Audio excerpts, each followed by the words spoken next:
Well, now, if you're a sci-fi fan, I've got news for you. Several pieces, in fact. The BBC may have a major science fiction programme in the offing. By its own admission, it is definitely in need of new programmes in this area and wouldn't mind hearing from you. And there's news, too, about a possible return of Doctor Who. And we found all that out when we launched our enemy alien, Richard Jobson, into orbit with the sci-fi fans. The BBC need to put on science fiction for us, now. There is an audience out there for science fiction, and the sooner TV people start realising it, the sooner they'll start serving the audience as they're supposed to. I think the trouble with science fiction is that maybe some people do tend to look down their nose at it.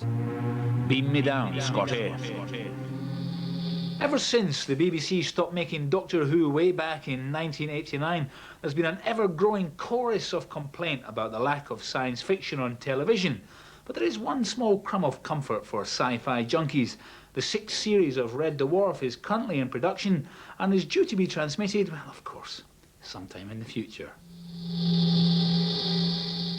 So what's in the tubes? Landstrom claims to have isolated several strains of positive virus. Inspiration, charisma, sexual magnetism. Sexual magnetism's a virus? Well, get me to a hospital. I'm a terminal case. Red Dwarf is a spaceship comedy which has now reached cult status amongst the teens and 20-somethings. Here at the BBC, the final sound effects are being added to the latest programmes. So what do we do? Well, there's nothing on the radar. It's another illusion. We do nothing. Yo, guys, what's happening? We were, up until the arrival of Absolutely Fabulous, the top-watched sitcom on BBC Two. We got 6.5 million for the last series, which is big for BBC Two. But it wasn't easy to sell the idea of science fiction to BBC drama chiefs. The script was originally rejected 3 times. Executives with BBC were nervous, and we made all sorts of promises that in fact it wouldn't have any science fiction content. Just blatantly lied, and in the first few shows it doesn't. And then when we were kind of more established, we crept more and more in. At the moment, Red Dwarf is the only new sci-fi drama series being made at the BBC. But sci-fi fanatics can get their supply at specialist shops like this one, Forbidden Planet in central London.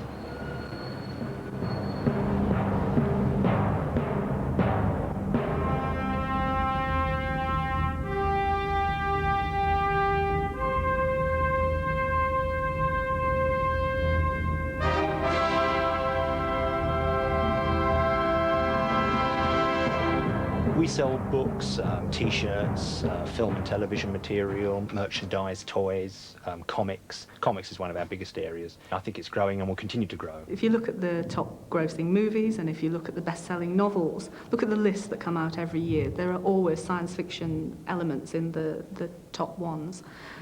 It's only on television where there seems to be this idea that there isn't an audience. And yet, back in the 50s, Quatermass was pulling in Coronation Street-sized audiences.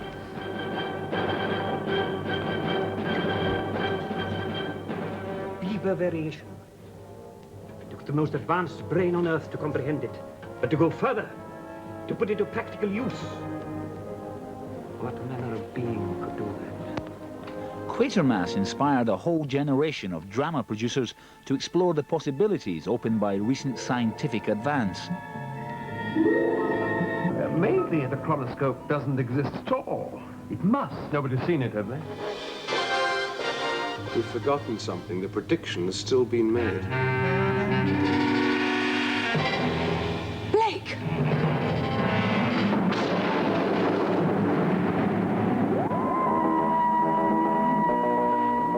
Yes, and it's to them you must dedicate your next task, the rebuilding of the Earth.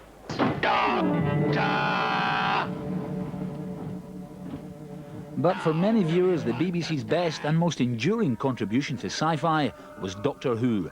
Launched in 1963 and surviving in a variety of human incarnations for over 25 years. I've received a call, and as a Time Lord I must obey.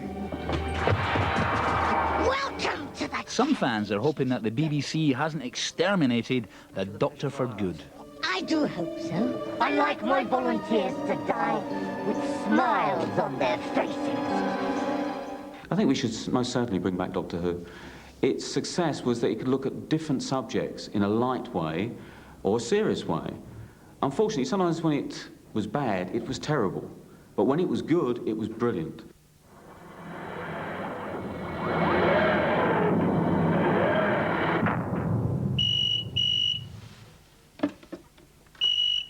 At Andrew Beech's house, even the most mundane objects pay homage to the great television Time Lord. The props have been delivered from the BBC. When he's not organising conventions for fellow enthusiasts or collecting Doctor Who memorabilia, Andrew has another hobby, trying to convince the BBC to bring back his hero into the time zone of 1993.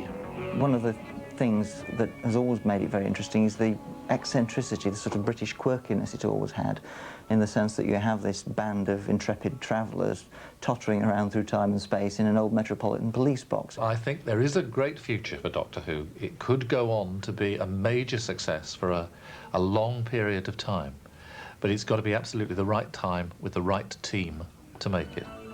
However well-loved Doctor Who is, for many viewers it's the dearth of new sci-fi drama that's the problem. It's all old and not modern enough, and it's all people already have seen it, and they shouldn't keep repeating all the things that's on telly. What would you like to see more of as far as science fiction is concerned on the BBC? More like the aliens being goodies and the people being the baddies and being sucked into the future and sucked into the past. I'd like to see more programmes like Quantum Leap. Quantum Leap, same as Alex. I think they should put it on like every 3 days. There's a prejudice that science fiction is a juvenile genre, so there's quite a lot of science fiction and fantasy for children, but very little for adults. Peter, the people we've spoken to feel that there's a distinct lack of sci-fi on the BBC. Do you agree with them? Yes, I do. But that's not really because I don't want sci-fi on BBC television. I'd very much like a good sci-fi drama series. Strangely enough, although the issue is discussed a fair amount, we don't actually get a lot of submissions. And I'd really urge people who want sci-fi on the screen, particularly who want to write it, or who have the good ideas, to get in touch with us. But there is already something in the air. Talk of new programmes on both BBC channels. The project that we're talking about for BBC One is a major, serious sci-fi that, if we make, would really be one of the major projects, probably of the decade. Well, it looks like BBC Earth Station here in West London will be producing more sci-fi programmes. But will it be enough to satisfy demand? You'll have to wait and see. Me, I'm off into the future to see what's on television.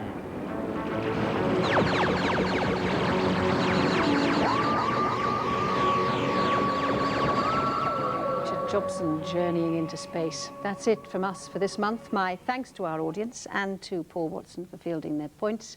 If you're still in any doubt about whether you'd let television cameras perch on your wall, you can see the next episode of Sylvania Waters after the news on Thursday evening and judge for yourself. Do ring or write to us if you will with your views and comments on BBC television programmes. This is your programme, your opportunity to bite back. Join me in June. Goodbye. Here on BBC Two in 10 minutes, action from the day's exciting events in the Monaco Grand Prix. That's after we peer into the night for live action of the nocturnal variety.